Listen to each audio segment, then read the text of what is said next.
तेंदुए के हमले में गांधीनगर में एक बुज़ुर्ग आदमी को ज़बरदस्त चोट आई थी। उनका चेहरा पूरे का पूरा ख़राब हो गया था, उनकी आँख भी ख़राब हो गई थी। उसके बाद वो मेडिकल कॉलेज पहुँचे और मेडिकल कॉलेज पहुँचने के बाद सर्जरी डिपार्टमेंट के डॉक्टर्स ने, सर्जन्स ने मिलकर उनकी सर्जरी की। इस समय उसकी स्थिति क्या है वो तो आप तक पहुंचाएंगे ही, लेकिन आपको ये बताना बहुत ज़रूरी है कि ये वो बुज़ुर्ग हैं जिन्हें आज जिस जगह तेंदुआ था उस पूरे एरिया में, उस ग्रीन बेल्ट पार्क के उस पूरे एरिया में, वहाँ जो कुत्ते हैं वो इन बुज़ुर्गों को ढूंढ रहे हैं, क्योंकि ये रोज़ मॉर्निंग में जब निकलते थे तो उन कुत्तों को खाना खिलाते थे, कुछ न कुछ डालते ज़रूर थे। और जब से तेंदुए के हमले में ये ज़ख्मी हुए हैं, सर्जरी डिपार्टमेंट के वार्ड नंबर 7 में इस वक्त ये बुज़ुर्ग हैं, तब से कुत्तों को फीड करने का काम जो है वो एक समाजसेवी संस्था कर रही है। यानी एक आदमी कितना बड़ा काम कर रहा था। मेरे साथ इस वक्त हैं doctor Sanjay Bhasin, professor surgery, senior most professor हैं सर्जरी डिपार्टमेंट के, और डॉक्टर संजय भसीन की ही यूँ कहिए कि इन्हीं की कमान में वो सारी टीम ने काम किया, जिस टीम ने उन बुज़ुर्गों को दोबारा से खड़ा किया है। 80 वर्ष से ज़्यादा उनकी उम्र है, सर्जरी बड़ी मुश्किल थी।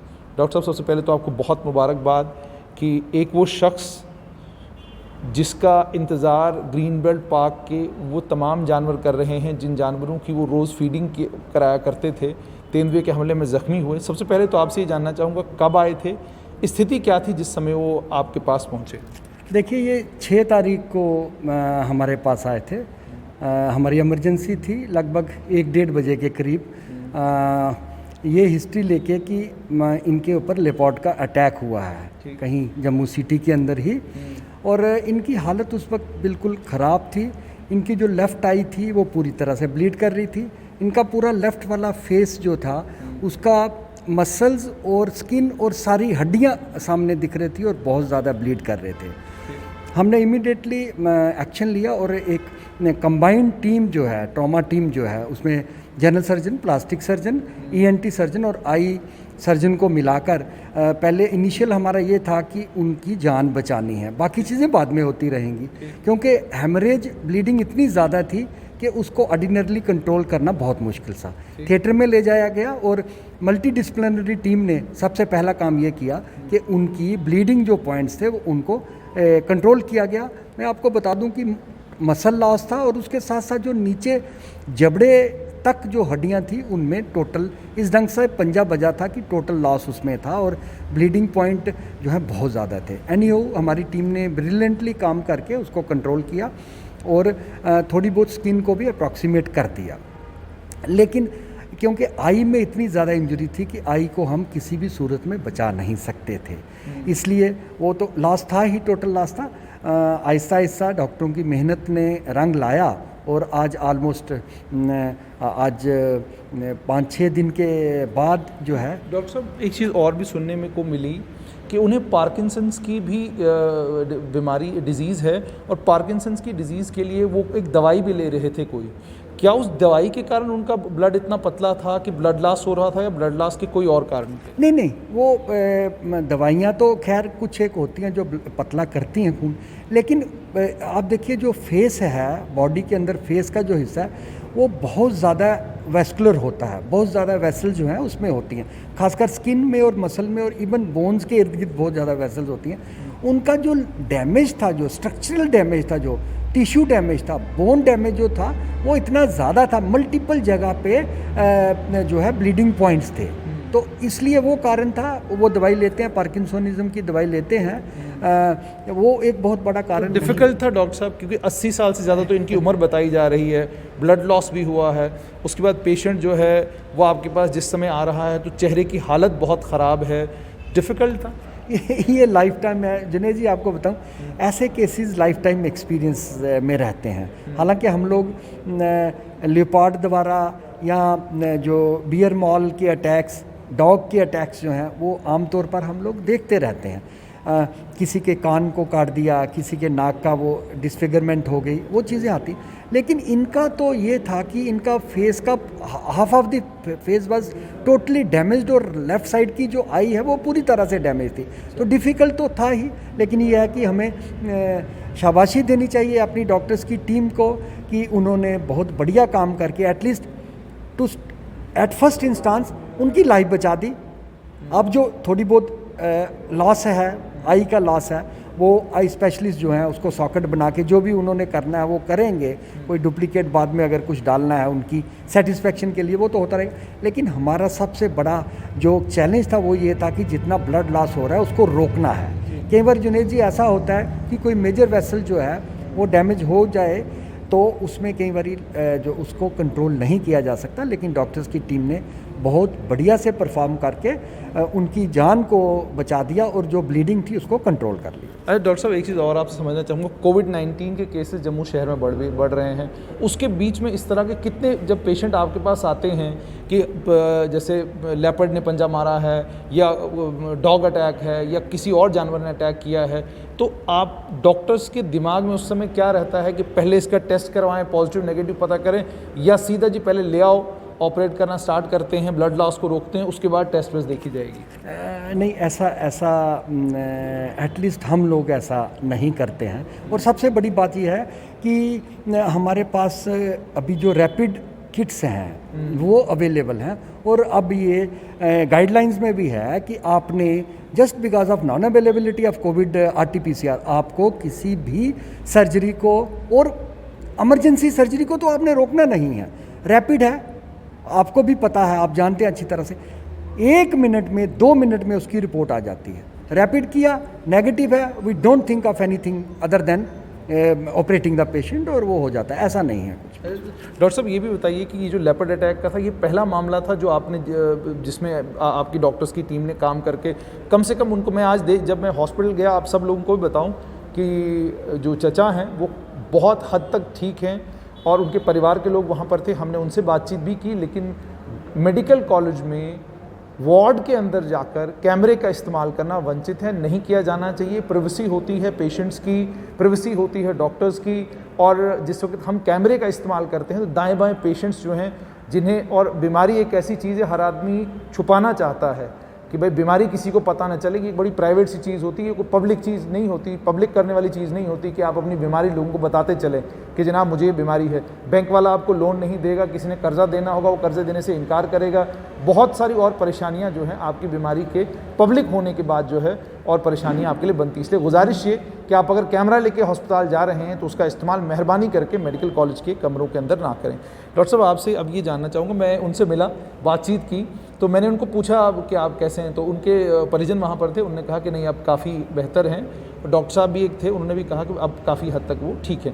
तो आपसे ये जानना चाहूँगा कि ये लेपर्ड अटैक का पहला इतना भयानक केस था या इससे भयानक केसेस इससे पहले भी आए हैं जिनको आपने ट्रीट किया, मगर मामला ये है क्योंकि गवर्नमेंट मेडिकल कॉलेज में ट्रीट हुआ है, पेशेंट यहाँ से कहते हैं जहाँ पैसा कम लगे, बिना पैसे के ट्रीटमेंट हो, वहाँ से जब आप घर जाते हैं तो लोग काफ़ी कम याद रखते हैं। मैदानता हो, फोटोस हो, लोग अपनी कहानी सुनाते हैं। नहीं, जो सिटी में लेपर्ड अटैक या वाइल्ड एनिमल अटैक जो है वो मैंने अपनी 30 साल की ज़िंदगी में पहली बार देखा है।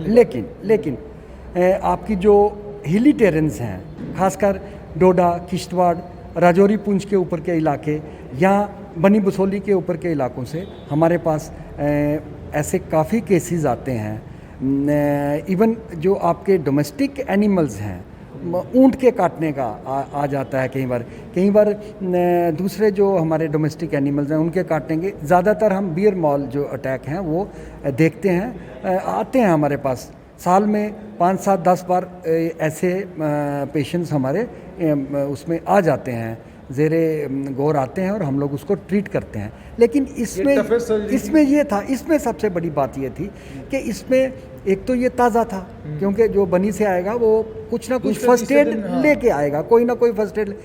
ये ऐसा केस था कि जिसमें मल्टीपल ब्लड वेसल्स जो हैं ब्लीड कर रही थी, और इनका पूरा का पूरा एक साइड का फेस जो है नीचे लटका हुआ था, और हमारा जो था पहले ब्लीडिंग कंट्रोल करना और फिर उसको जहाँ जिस हद तक हम उसको अपनी वापस पोजीशन में रिपोजिट कर सकते हैं हमको उसको करना था और वो बड़ा सक्सेसफुली किया गया। एक ही बात जो है वो कि हम इनकी जो आँख है वो उसके डैमेज को, क्योंकि इतना ज़्यादा हो चुका था कि उसमें हम उसको रिस्टोर नहीं कर पाए। डॉक्टर साहब, जैसे आपने कहा कि आँख के डैमेज को आप रिस्टोर नहीं कर पाए, सेटिस्फेक्शन है आपको कि कम से कम ये रिकवर हो रहे हैं, और कब तक आप इनको छुट्टी करने वाले हैं? देखिए, जो जनरल सर्जरी की बात है ना, और ENT वाला कंपोनेंट है और प्लास्टिक सर्जरी का कंपोनेंट है। अब हमने अभी उनको इमीडिएटली आगे कुछ नहीं करना है। अगर कुछ डिसफिगरमेंट रहेगी तो सब्सिक्वेंटली उसको टेक केयर कर दिया जाएगा। अब थोड़ा सा आई वाला कंपोनेंट है, वो सॉकेट बनानी है, वो भी अब इमरजेंसी नहीं रही है।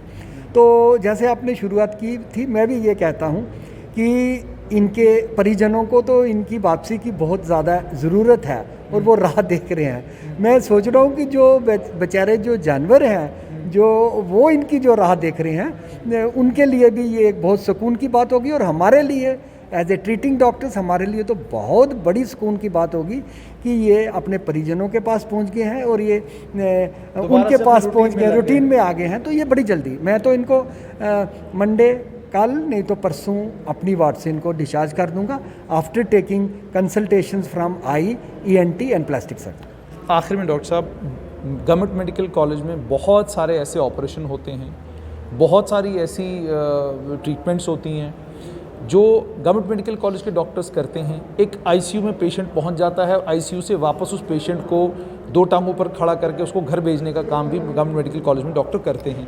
लेकिन आपसे जानना चाहूँगा, क्या आप नहीं समझते कि कोई ऐसा मैकेनिज़्म क्रिएट किया जाना चाहिए गवर्नमेंट मेडिकल कॉलेज में, जिस मैकेनिज़्म से ये इंश्योर किया जाए कि इस तरह की सर्जरीज जो हो रही हैं, या कोई आदमी बिल्कुल मौत के पास पहुंचकर वहाँ से रिकवर हुआ गवर्नमेंट मेडिकल कॉलेज में और बाहर चला गया, ताकि लोगों में मेडिकल कॉलेज को लेकर और ज़्यादा कॉन्फिडेंस बिल्ड हो और लोग प्राइवेट हेल्थ केयर की तरफ भागने की बजाय गवर्नमेंट मेडिकल कॉलेज ढूंढें जिस समय कोई परेशानी हो घर के अंदर।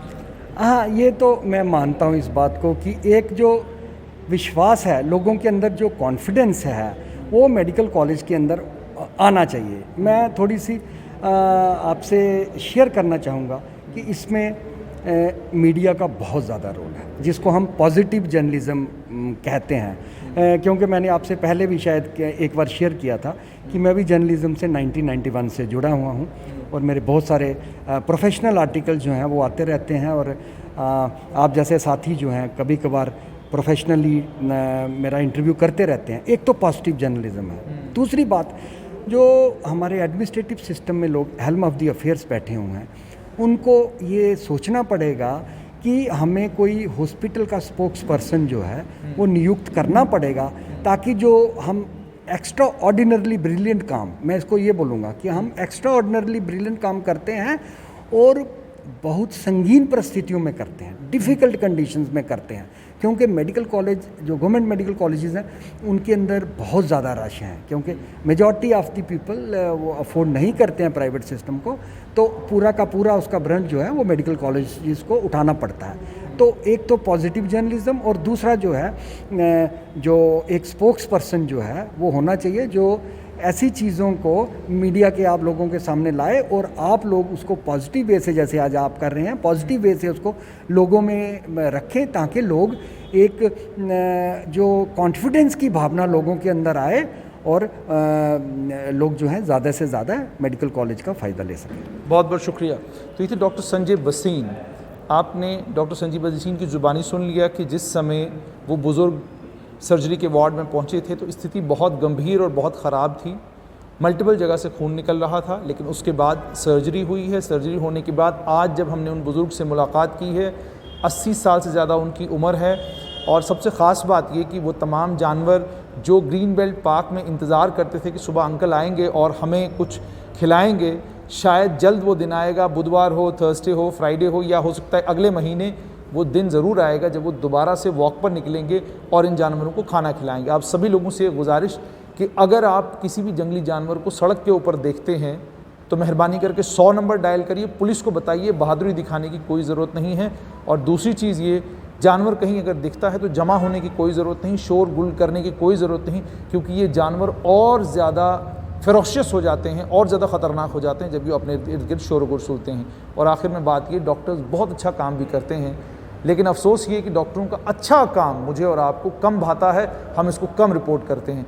हमें अक्सर हम ढूंढते रहते हैं कि कोई कमी मिल जाए, कोई नुक्ता मिल जाए, कोई कमज़ोरी मिल जाए, फ़ौरन हाईलाइट करें, क्योंकि नेगेटिविटी बिकती बहुत ज़्यादा है, लेकिन मज़ा पॉजिटिविटी में है और मज़ा पॉजिटिविटी को रिपोर्ट करने में है। तो हमारी तरफ से उस परिवार को बहुत बहुत मुबारकबाद कि अंकल जल्द घर वापस आने वाले हैं, और इसके लिए धन्यवादी होना पड़ेगा हमें गवर्नमेंट मेडिकल कॉलेज जम्मू के सर्जरी डिपार्टमेंट का।